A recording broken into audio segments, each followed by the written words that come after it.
உலகத்திலேயே ரொம்ப ஸ்ட்ராங்கான ஆர்மியை வச்சக்கூடிய யுனைடெட் ஸ்டேட்ஸ் ஆஃப் அமெரிக்காவோட ஏர்கிராஃப்டை ஈரான் சுட்டு வீழ்த்தி இருக்காங்க. இந்த உலகமே திரும்பி பார்க்குற மாதிரி அதுவும் ரொம்ப பழமை காலத்து ஒரு ஏர்கிராஃப்ட். அது ஒரு 60 வருஷமா யுனைடெட் ஸ்டேட்ஸ்க்கு மிகப்பெரிய ஒரு பங்காற்றக்கூடிய ஏர்கிராஃப்டை ஈரான் சுட்டு வீழ்த்திட்டோம் அப்படின்ற ஒரு நியூஸை அவங்களோட ட்விட்டர் பக்கத்தில் வெளியிட்டிருக்காங்க. இது எல்லாமே பார்த்தோன்னே யுனைடெட் ஸ்டேட்ஸ் என்ன சொல்கிறாங்கன்னா, சார்ஜா ஈரான்லாம் எதுவுமே பண்ணலப்பா, நாங்கள் மேலே ஏர்கிராஃப்ட் நிறுத்தி வச்சிருந்தோம், அதுவே பிகாஸ் ஆஃப் டெக்னிக்கல் ரீசன்னால ஏர்கிராஃப்ட் அதுவே உடஞ்சு ஈராக்ல விழுந்துருச்சு அப்படின்னு சொல்றாங்க. நம்ம சேனல்ல வர நியூஸ் எல்லாத்துக்குமே உடனுக்குள்ளே தெரிஞ்சுக்கணும்னா நம்ம சேனலை சப்ஸ்கிரைப் பண்ணுங்க. இந்த வீடியோ வரது உங்களுக்கு உடனுக்குள்ளே தெரியணும்னா பெல் ஐக்கானை கிளிக் பண்ணுங்க. ஓகே, கிளிக் பண்ணியாச்சா? வீடியோக்குள்ள போகலாமா? வாங்க வீடியோக்குள்ள.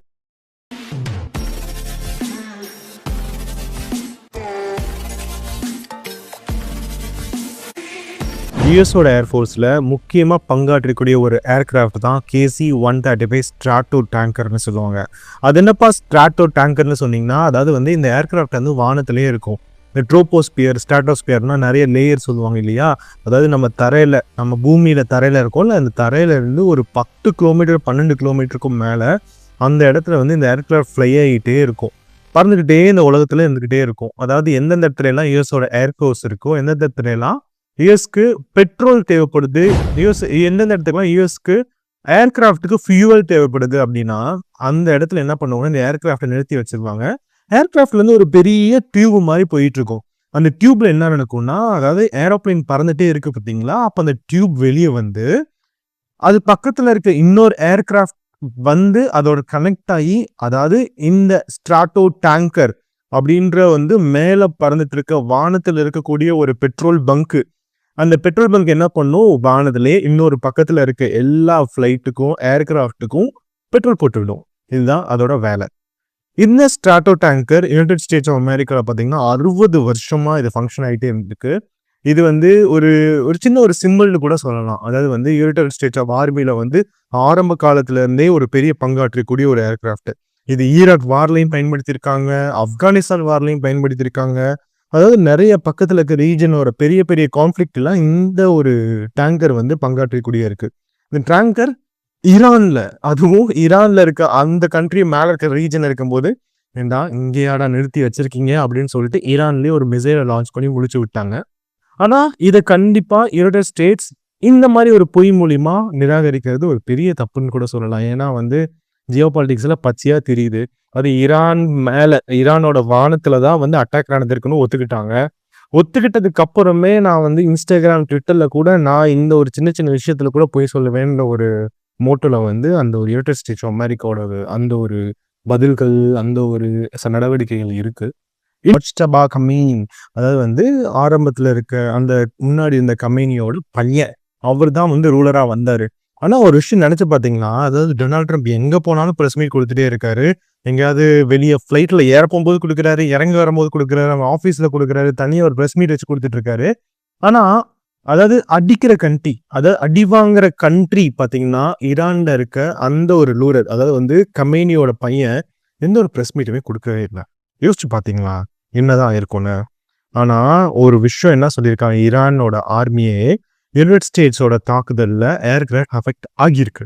அந்த ஏர்கிராஃப்ட் அஃபெக்ட் ஆகி மட்டும்தான் இருக்கு, கமேனி நல்லா தான் இருக்காருன்னு சொல்லியிருக்காங்க. ஆனால் யுனைடெட் ஸ்டேட்ஸ் என்ன சொல்லியிருக்காங்கன்னா, கமேனி கோமால இருக்காரு, அவருக்கு ஒரு காலே விழுந்துருச்சு. அதாவது வந்து ஒரு கால் அட்டாக் ஆகி அந்த கால் வந்து சிதைஞ்சிருச்சு. அவர் இன்னும் ஒரு காலோட தான் இருக்காரு. இப்போ கமேனி அவர் வந்து ஒரு கால், மற்றபடி அவர் கோமால இருக்காரு. அந்த கண்ட்ரிக்கு வந்து இப்போ டிசிஷனுக்கு ஆளே கிடையாது. கண்ட்ரியும் அந்த ரூலரையும் நாங்கள் எல்லாத்தையும் டெஸ்ட்ராய் தும்சமாக்கிட்டோம்னு சொல்றாங்க. இந்த இடத்துல என்ன நடக்குதுன்னா, அந்த கமேனி அப்படிலாம் நடக்கல, கமேனி நல்லா தான் இருக்காரு, அவர் வந்து வெளியே இன்னும் வரல அப்படின்றத மட்டும் ஈரானோட ஆர்மி, ஈரானோட அந்த ஒரு கண்ட்ரியில் இருக்க பெரிய பெரிய அட்வைசர்லாம் சொல்றாங்க. இதெல்லாம் இருக்கட்டும்பா அப்படின்னு சொல்லிட்டு என்ன பண்றாங்க, இன்னொரு பக்கம் பார்த்தீங்கன்னா 5 விரல்ல 6 மெழுகுபத்தி. அது எப்படி 5 விரல்ல 6 மெழுகுபத்தின்னு கேட்டிங்கன்னா, ஈரான் வரல அதான் நடந்துட்டு இருக்கு. ஈரானோட வாரில் ஈரானை அடிக்கிறவங்க யுஎஸ்ஏ, இஸ்ரேல் 2 கண்ட்ரியும் உங்களுக்கு தெரியும். அதாவது யுஎஸ்ஏ தான் ஈரான்ல இருக்க அந்த கண்ட்ரியோட பெரிய தலைவரை தான் ஒரு கால் எடுத்துட்டம்பா கோமால இருக்காருன்னு சொல்றாங்க. அதே மாதிரி ஈரான் என்ன பண்றாங்க, இஸ்ரேலோட அந்த கண்ட்ரியோட பிரைம் மினிஸ்டர், ஓகே, அந்த பிரைம் மினிஸ்டர் பிக்சர் நீங்கள் பார்க்கலாம். அந்த பிரைம் மினிஸ்டர் இறந்துட்டார். பிரைம் மினிஸ்டர் நாங்கள் அட்டாக் பண்ணோம், அந்த அட்டாக்ல பிரைம் மினிஸ்டர் இப்போ உயிரோட இந்த உலகத்தில் இல்லை அப்படின்னு சொல்லியிருக்காங்க. எல்லா இடத்துலையும் பெரிய ஷாக்கிங்காக இருந்துச்சு. அதே மாதிரி இந்த பிரைம் மினிஸ்டர் என்ன பண்ணியிருக்காரு, அதாவது ஒரு ட்விட்டர் பக்கத்தில் ஒரு வீடியோ போட்டிருக்காரு. அந்த வீடியோவில் பார்த்தீங்கன்னா அவர் பேசிட்டு அவர் வந்து கை காமிச்சிட்டு இருக்கும்போது அந்த கை காமிக்கிற இடத்துல வந்து அவருக்கு ஆல்ரெடி 5 விரல் மட்டும்தான். ஆனால் அவருக்கு 6வது ஒரு விரல் வந்திருக்கு. அந்த 6வதான விரல் எப்படி வந்துச்சு, என்ன ஆச்சு, அது யாரு, ஒருவேளை அவரோட டூப்னு நிறைய பேர் அவங்களோட எண்ணங்களை சொல்லிட்டு இருந்திருக்காங்க. அதே மாதிரி அவர் சிரிக்கும் போது ஒரு சில நேரம் ஒரு பெரிய ஒரு கேப் விழுகுது. அது வந்து ஒரு AI video, artificial intelligence use பண்ணி வீடியோ கிரியேட் பண்ணியிருக்காங்கன்னு சொல்றாங்க. ஸோ ஈரானோட டிஃபென்ஸ் இதுதான்.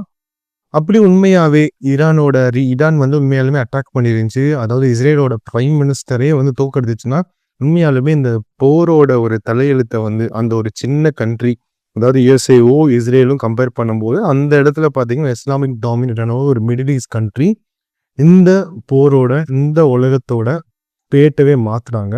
இந்த இடத்துல யுனைடெட் ஸ்டேட்ஸ் ஆஃப் அமெரிக்கா ரொம்ப பயந்தும் இல்லாத என்ன ஒரு விஷயம் நினைச்சு பாருங்களேன். ஈரான்ற ஒரு மிடில் ஈஸ்ட் கண்ட்ரி வந்து ஆல்ரெடி, அதாவது அவங்க ஒரு ஸ்டாண்ட்ல இருக்காங்க, அதாவது நான் சரண்டரே ஆக மாட்டேன்ற ஒரு ஸ்டாண்ட்ல இருக்காங்க.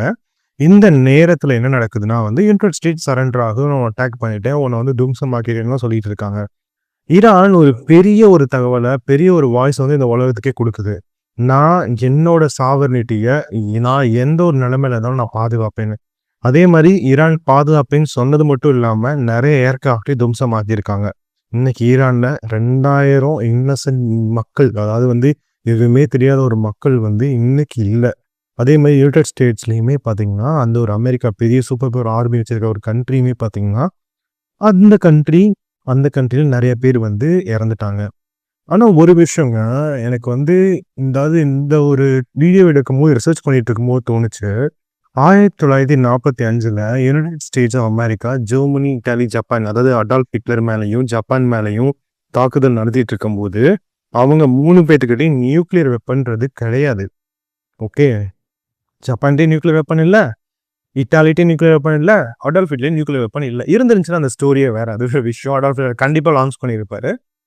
ஸோ அந்த இடத்துல வந்து நியூக்ளியர் வெப்பன்லாம் இல்லை இல்லையா. ஆனால் வந்து இன்னைக்கு பார்த்தீங்கன்னா, அதாவது அடி வாங்கிட்டு இருக்க கண்ட்ரி இஸ்ரேல் நியூக்ளியர் வெப்பன் இல்லை, ஆனால் அதோட ப்ராக்சிட்டி எல்லாம் இருக்குங்க. ஈரானை சப்போர்ட் பண்ணிட்டு இருக்க அந்த கண்ட்ரி இருக்கு பார்த்தீங்களா, அதாவது ரஷ்யா, அந்த மாதிரி நிறைய கண்ட்ரிஸ்லாம் இது நியூக்ளியர் வெப்பன் இருக்கு. யூஎஸ்ஏ என்னதான் இருந்தாலும் 5000 நியூக்ளியர் வெப்பனுக்கு மேலே அவங்க கையில் வச்சிருந்தாலும் அவங்களுக்கு ஒரு அடி விழுந்தாலும், அதாவது நான் ஒரு பெரிய பொசிஷன்ல இருக்கேன், நான் 10 அடி அடிக்கிறேன், ஆனால் ஒரு அடி விழுந்தாலும் அது மிகப்பெரிய ஒரு பாதிப்பை ஏற்படுத்தும். இதுதான் இன்னைக்கான ப்ரெசன்ட் சிச்சுவேஷன், இன்னைக்கான நியூஸ். உங்களோட வியூ என்னன்றத நீங்க கமெண்ட்ல தெரிவிங்க. இஸ்ரேலோட பிரைம் மினிஸ்டர் இன்னும் உயிரோட தான் இருக்காரா? உயிரோட இருந்தா எஸ்ன்னு போடுங்க, இல்லைன்னா நோன்னு தெரிவிங்க. இன்னும் இதுக்கு மேல இன்னும் நிறைய அப்டேட்ஸை நீங்க சீக்கிரம் தெரிஞ்சுக்கணும் அப்படின்னு நினைச்சீங்கன்னா நம்ம சேனலை சப்ஸ்கிரைப் பண்ணுங்க, பெல் ஐக்கானை கிளிக் பண்ணுங்க.